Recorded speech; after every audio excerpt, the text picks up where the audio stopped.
Alrighty, hello everyone, and welcome back to the Reformed Dissenters, the show where Reformed Christians dissent against popular ideas of culture by asserting a biblical worldview. My name is Bruce Johnson, joined, of course, by my brother Jacob Johnson. Hello, everybody. And we are excited to have you joining us today. This is our very first literature episode with our brand new book of the month. Of course, this is our first week in February, so we, of course, are starting a new book, which is very exciting. So we had the big announcement for this last week. If you missed that, either you're not following us on Gab, Instagram, Facebook, or Getter. So, pick one of those and follow us on those pages, because we announced this so that you would have enough time to order your own copy of this book. The book we're going through, you'll see on our shelves. It's called Angels in the Architecture by Douglas Jones and Douglas Wilson. So, super cool book. We're going to be talking today a little bit about what's in the book, a little bit of an introduction to this concept that this book is trying to convey. And then we're going to delve right into chapter 1. So some very, very exciting stuff. So hopefully you have your copy of this and you're ready to read along. Sounds like a kid's show.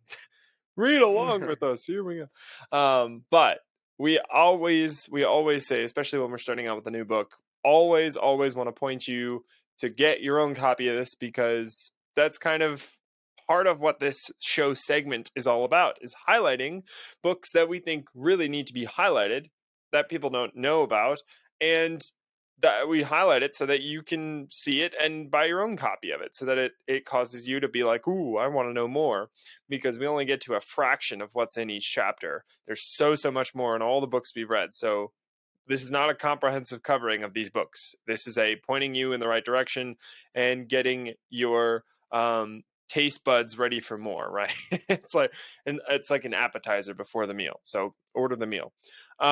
You can order this meal from canonplus.com, canonpress.com, not plus. Plus is the Disney Plus alternative with awesome content instead of, ridiculously disgusting content.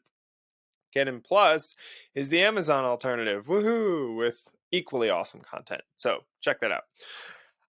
We have a website as well, if you want to check it out. It's not as cool as canonpress.com, where they've got all these freaking awesome books, but it's still a website. trdshow.net is where you can go to find us on a bunch of platforms and send us a message through our contact form. You can sign up for our newsletter there. You can get access to a bunch of cool features, including free merch, if you'd like that. Free stickers, free mugs like this mug right here, which I think is kind of cool. But then again, I'm a smidge biased. You can get all that kind of stuff on our show website, trdshow.net. Check it out. Send us an email, trdshow@protonmail.com, with your thoughts about what we talk about on the show. So today, like I said, we're getting into Angels in the Architecture by Douglas Wilson and Douglas Jones, talking about chapter 1. Before we get into all that cool content, modernity versus medievalism, medieval Protestantism, the importance of beauty, all of that kind of stuff. Like, ooh, what is this? We have to talk about our verse of the week. And it's Wednesday, so Jake, take it away, dude. Alrighty, and our verse this week is Daniel 7, verse 14, and it says, "And to him was given dominion, and glory, and a kingdom, that all peoples, nations, and languages should serve him. His dominion is an everlasting dominion, which shall not pass away, and his kingdom one that shall not be destroyed." Alright, so instead of a deep theological discussion, I know that's what we typically do here on the show, but I think because we've talked about this verse before, this is like our second week talking about this verse, I wanted to take this one and do it a little bit differently. And Bruce and I have talked about the Dominion mandate before, but I want to mention it again and do something a little bit different, like I've been saying, with it. And so I want to first go to Genesis 1:28. And this verse says, "And God blessed them, and God said to them, Be fruitful and multiply, and fill the earth and subdue it, and have dominion over the fish of the sea, and over the birds of the heavens, and over every living thing that moves on the earth." And so, and end quote. That was the end. this here is what we take as the Dominion Mandate. When Bruce and I refer to the Dominion Mandate, this is what we're talking about. I think we've brought that up before. Hopefully that was just a quick and a fresh reminder of, of that. However, let me quickly show what that Dominion looks like. And we do not have to look far into the future. We do not have to imagine what the future will look like. But instead, we can look to the past at the founding of America in order to get a good vision of what this Dominion Mandate looks like, successfully, what it looks like in an actual society. Now, Alexis de Tocqueville, for those that don't know, he was a surveyor of America when America was a new founded country and a new area. People were wondering, what is this place? What's going on over there? So Alexis de Tocqueville was an explorer, someone who went over there and was just seeing what America was like, what it was.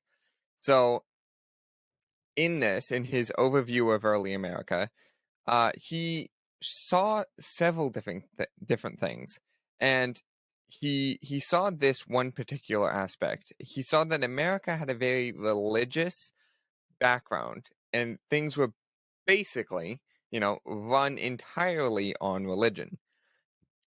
However, it was not like in the days of the Reformation, where the state was run by the church, and there was a almost forced religion, and the state was not the sovereign ruler either. Christianity and religion was understood. It was the sovereign ruler. It was the one over everything. Religion was the highest at that point. And it was so much permeated through culture and society that even unbelievers had a Christian ethic. America was Christian without the state forcing an establishment of religion or the church ruling over the people as if it were the state. The society is what is the society. This society is what is meant by the Dominion Mandate.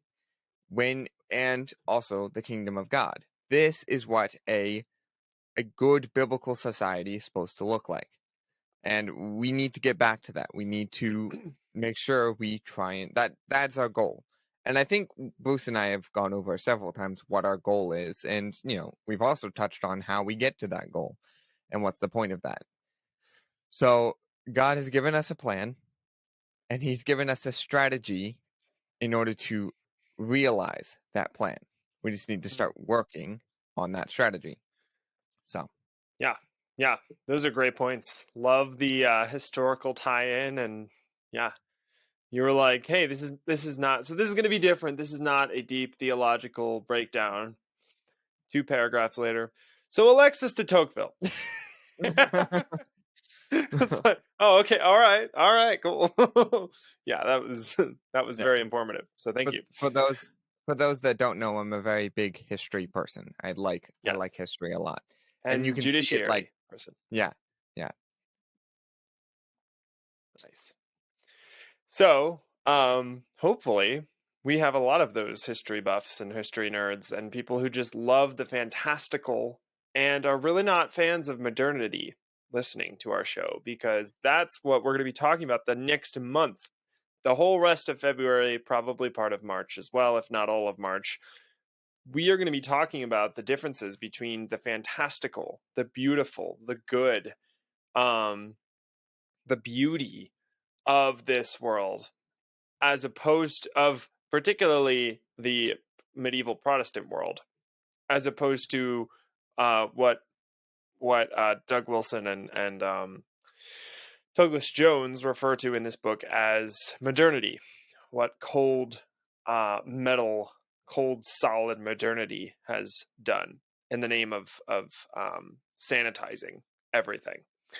So this is really going to be quite an interesting, in-depth look into a period of history, and it's going to be less of a theological hard and fast theological study, as opposed to examining a culture, examining a period of Christendom, and examining what that culture looked like as opposed to what we live in now, and attempting to get back to that, from pulling out the good from that culture and seeing how we can apply that today, how we can go back to that. We're going to talk a little bit more about what that whole process looks like later, but that's kind of the gist of this book. So this will be really cool. I'm really excited about delving into this topic, because I think it's dramatically different from what we've done up until this point, and I think we really need this at this point. So the purpose of this book, Modernity versus Medievalism, page 15. This book says, modernity or medievalism. That is admittedly an odd choice, and it is the topic of this admittedly odd book. But at our place in history, it appears to be the only choice before us. This book aims to answer the question above by defending the impossible, Christian medievalism. End quote. So that's kind of what this book is addressing, is that dichotomy between medieval, fantastical, beautiful, simpler world, and our current modern world, where we think we know everything and we actually know nothing. We've lost so much knowledge, and we pretend like we've gained so much, which is a lie. Page 16, I'll say Doug Wilson just because that's a name that I know and it rolls off the tongue, but also Douglas Jones co-wrote this book as well. So when I say Doug Wilson, I also mean Doug Wilson and Doug Jones. So I've just never heard of Douglas Jones before, so I don't know. Maybe we'll have to look into some of his books as well, because I know on the back of that of this book it lists a few that he's written. So hey, maybe sometime in the future we'll look some of those up. But on page 16, Doug Wilson said, modernity and its natural child, postmodernity. Postmodernity. I can't do words today, are pleased with their rejection of truth, beauty, and goodness, the three faces of culture. In their place, they unfold the tired, wrinkled banners of a tedious rationalism and socially just sentimentalism, end quote. And so that's kind of an undercurrent. That's a theme that shows up all throughout the rest of the chapters in this book. We've kind of looked ahead and we've looked at a few of the next couple of chapters, or at least I've poked into a few of them because I was so interested and I couldn't stop reading because it's such a cool book. But this comes up a lot, talking about truth, beauty, and goodness, and those three facets and all the ways that they play out in a culture. On page 17, kind of continuing this theme of fleshing out, well, what is this medieval Protestantism we're talking about? What is it that we're trying to get back to? What is it this book is breaking down and examining? Kind of fleshing that out even further. On page 17, Doug Wilson said, so the future is either with modernity or Christian medievalism. But why medievalism and not just vanilla evangelicalism? Modern evangelicalism is just that, modern. In love with modernity, in love with individualism, egalitarianism, and perfect boxes. Like other moderns, evangelicals have no love of beauty. It is at most optional and indifferent, not the rhythm of life. Christian medievalism, however, presents us with a view of a whole life, full of truth, beauty, goodness, and all their nasty contraries. The medieval period is the closest thing we have to a maturing Christian culture. It was a culture unashamed of Christ and one sharply at odds with the values of modernity, end quote. So, glowing review of this period of time from Doug Wilson. So, with all of that being said, it certainly seems like it's worth a peek, at least looking at how did these people live? Understanding deeper what their philosophies were, what their mentality was, how they thought through things, the structures they built, their theology that they held, and how that caused them to live different lives than we live lives today. And so in the rest of the following pages in this book, that's kind of a big part of what Doug Wilson covers, which is really, really cool. So I have a section and a half that I want to get through. And then I'm going to pass it off to Jake to talk a little bit more about the importance of beauty in Christian society, because that played a huge role in this chapter, and it's going to play a huge role in the following chapters as well. But before that, let's excuse me, let's delve just a smidge deeper into medieval Protestantism. So we're spending an entire month with this book. What exactly are we trying to get at here? Page 18. The book says, the Reformation was real war, and we dare not give up the victories gained there. But how do we live after the nightly air raids have stopped? This is the vision of medieval Protestantism. I can say that word, Protestantism. There it is. A view that picks up the discussion where medievalism was silenced by a tyrannical Rome and blinding enlightenment. Medieval Protestantism is certainly not a longing to live in medieval times and wear their funny hats. It's an attempt to continue that Christian discussion of truth, beauty, and goodness that was cut so short. End quote. So again, just to reiterate what was said there, we're not like saying, oh, we want to completely replicate everything about their culture and we want to live back in those days. No. God has put us where we are today for a reason. He's given us the advances in technology that we have today. He's given us the knowledge that we do have today, and we've gained from science. We have gained some things, right? But we've also lost so much. We have massive gaping holes in our culture today, mentally, emotionally, logically. We've given up on reason. We've given up on morality, philosophy, on beauty, on art, on good music. We've given up on so much, and we have so many huge rotting holes in our culture. What we're trying to do is supplant what's there with the good, with the true, and with the beautiful. And Doug Wilson's premise in this book is we can find so much of that in medieval Protestantism. So that's the goal. Page 21, I'll wrap up this section on what is medieval Protestantism by saying some of the elements involved in medieval Protestantism. He lists a bunch of these on page 21. So I'm only going to list a few because I don't want to just like do a direct copy of like 2 whole paragraphs. But if you're wondering what some of the principles are that we're going to be discussing throughout the rest of this book, go to page 21. He lists over like 2 paragraphs, just thing after thing after thing after thing, just comma separated lists that are just massive. So if you're wondering what all the different principles are, check them out there. But I'll list a few of them. Here's a quote from page 21. Through these and so much more, we find all the elements of medieval Protestantism, elements we try to lay out in the following pages. Namely, here we go, a love of beauty, an Augustinian appreciation for the sovereignty of God, the importance of celebration, a covenantal wholeness of family and society, a submissive hierarchy. I'm just going to hierarchicalism. There it is. Words are so, oh my goodness. Respect for good traditions, sphere sovereignty, a skepticism of novelty, and a triumphant, peaceful hope for the future of Christendom. End quote. My tongue is very heavy today.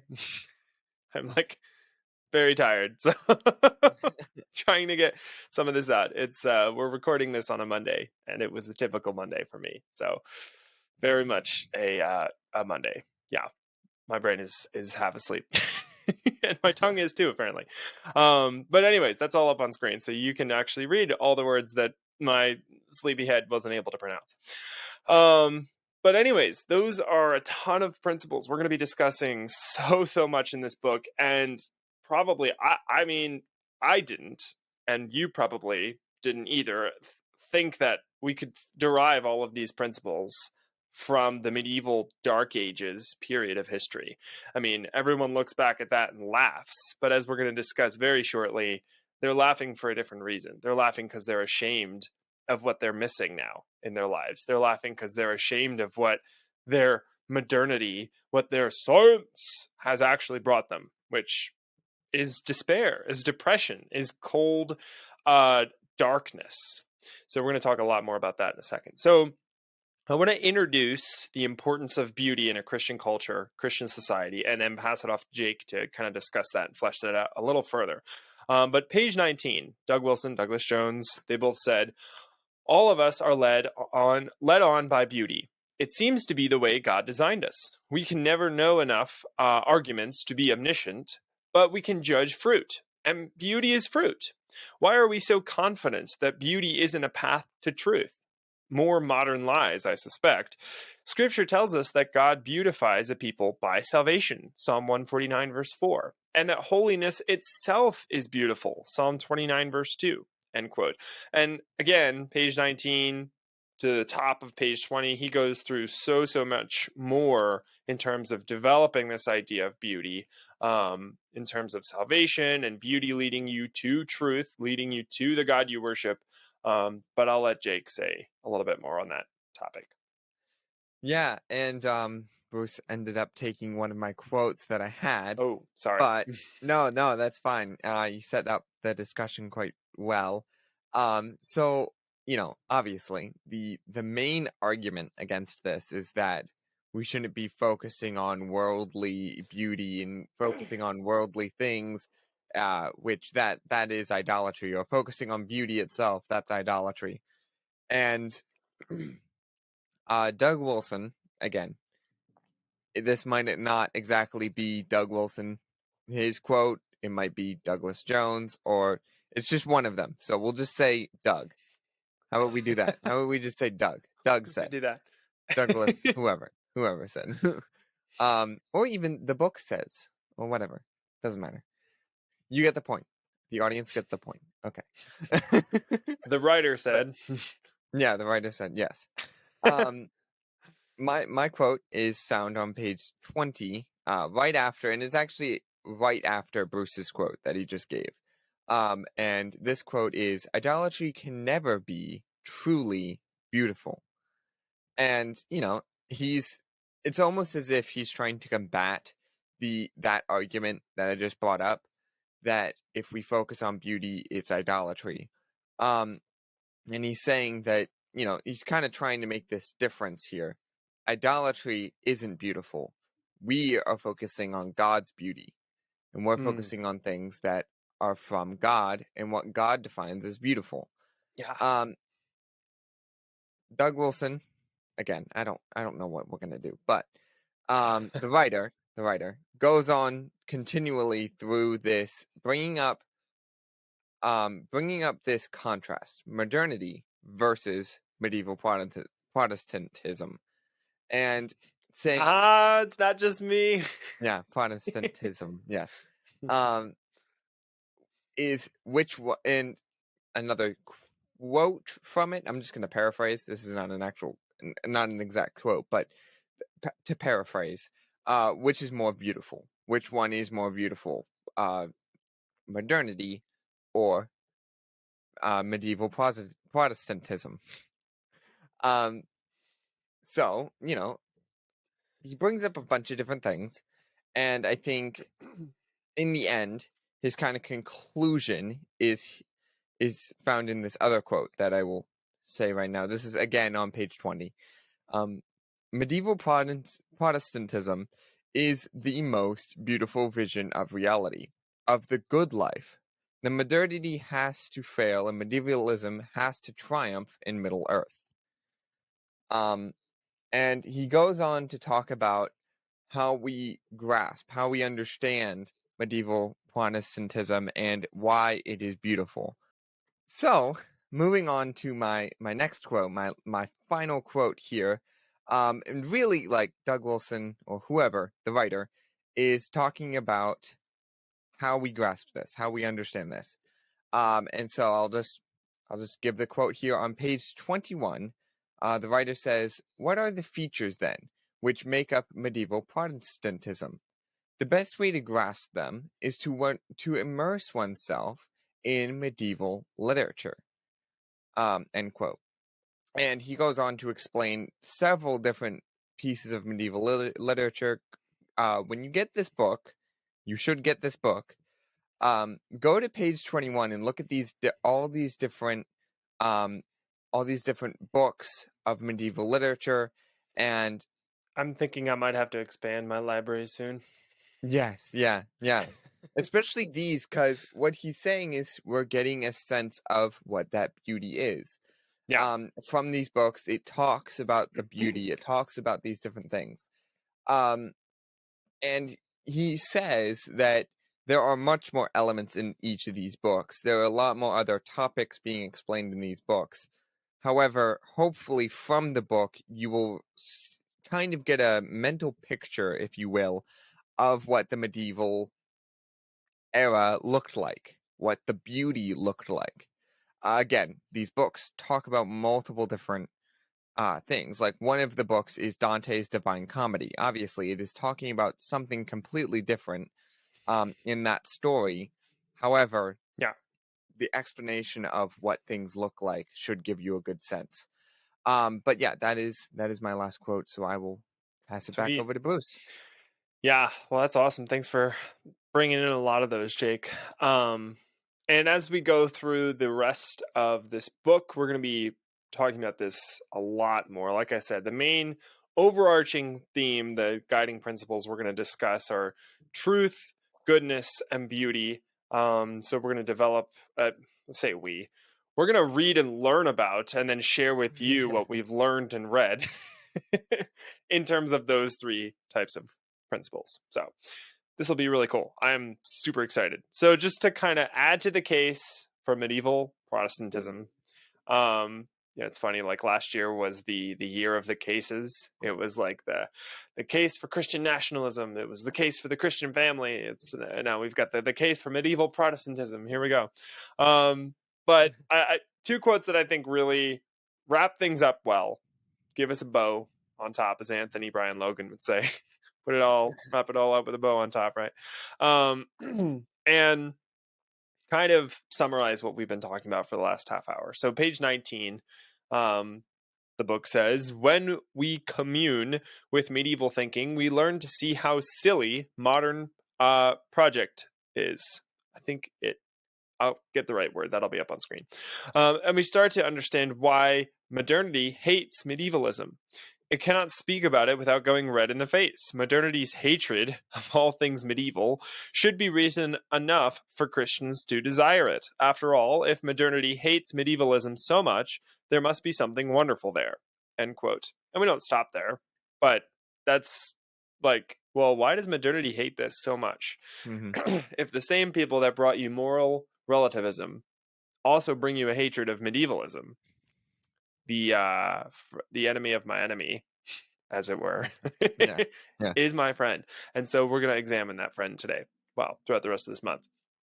Page 22, really good wrap up. And this kind of pertains to what we were discussing a little bit earlier. But the quote is, medieval Protestantism is not a call to a movement. It is a call for meditation and living out the good life, one family at a time. We so often talk of worldview thinking and applying the Bible to every area of life, but that is all too often just a skeleton of a theory. The medievals actually lived it, imperfectly, yes, but still much better than anything in modernity, end quote. So that this quote right here pretty much perfectly summarizes why we decided to go with this book. Because that's been our mission from day one, right? Our verse on the show is Matthew 5:13. Salt and light. What is salt and light? Well, let's dig one layer deeper into the onion, if you will. Being salt and light means preserving culture, but it also means living differently so that you stand out. And if you live according to the word of God, you will stand out. Okay, great. So we've learned those two principles. What does that mean? That's very vague. So we delve in a little bit deeper. And there, on that level, we learn about kingdom living, kingdom-oriented Christianity. We learn about the hope of the future. We learn about Christ is victorious. Christ is reigning, and he's very slowly taking over every inch of this earth. There's not 1 inch, not 1 square inch on this earth where Christ doesn't say mine, as Van Til is very famously quoted as saying. So then we also learn about the dominion mandate, and we learn about all of those things, and we learn about applying scripture to all of life.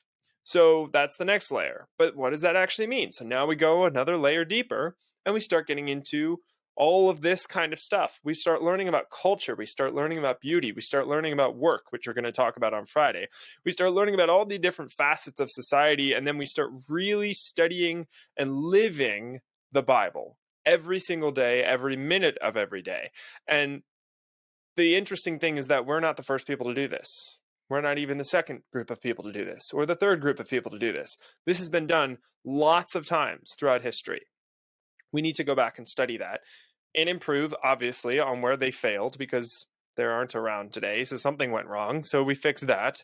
but we get back on track. It's like what happened during the Reformation, which gets brought up a lot throughout this chapter, because the Reformation was not a brand new religion, Protestantism. It was a fixing. It was going back to what the Catholic Church was before it distorted the doctrines of the Bible. So we need a revival, a Reformation today, and going back to the medieval society and seeing how they lived is one of the best ways to do that. So that's what this book advocates for. That's why we chose this book, and that's why we're spending this month and probably March. Let's be honest. If you know us, it usually we'll draw it out and really take like 2 whole months with the book, because it's good stuff. Why gloss over it? But we're excited to chat about this stuff. So, anything you want to add before we wrap up, Jake? Nope. All right, sweet. Thank you all so much for watching, listening, all the stuff. Please, please, please, please, we beg of you, like this video. Please like this video. So many views. It's wonderful. No likes or 5 likes, and we know we get at least 30 or 40 people watching all of our videos on so many platforms. We get so many downloads. We get so many, we need the likes. We need 5-star reviews. We need people letting us know that they've watched our stuff and they enjoy it. So like it, please share it. We'd really, really appreciate that. So if you like what we're doing, if you like the research we're putting into this, if you like the time we've spent and the resources we bring to your attention, really, we're not asking for money. We're asking for a button click. That's all we're asking for. It ain't that hard, people. Thank you so much in advance for doing that. Check out our show website, trdshow.net. Send us an email, trdshow@protonmail.com, and we're looking forward to seeing you on Friday. And remember, everyone, in all that you do, do it as unto the Lord.